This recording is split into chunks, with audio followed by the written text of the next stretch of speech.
Kung target mo makapag-ipon ng 1.2 million retirement fund after 20 years, kailangan mo mag-ipon ng 60,000 per year sa loob ng 20 years para ma-hit mo yung goal mo na 1.2 million kung nilalagay mo ang savings mo sa savings account or sa unan.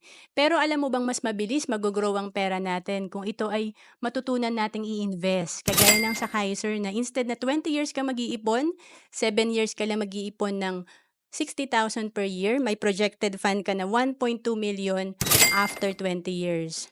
At sa Kaiser, kung nag-start ka at the age of 35, after 20 years, good as cash to kung hindi mo pa kunin, patuloy na mag-grow ang fund mo sa investment at may healthcare ka pa. Kaya nga dito, at the age of 65, ang fund ng nag-start at the age of 35 ay 3 million.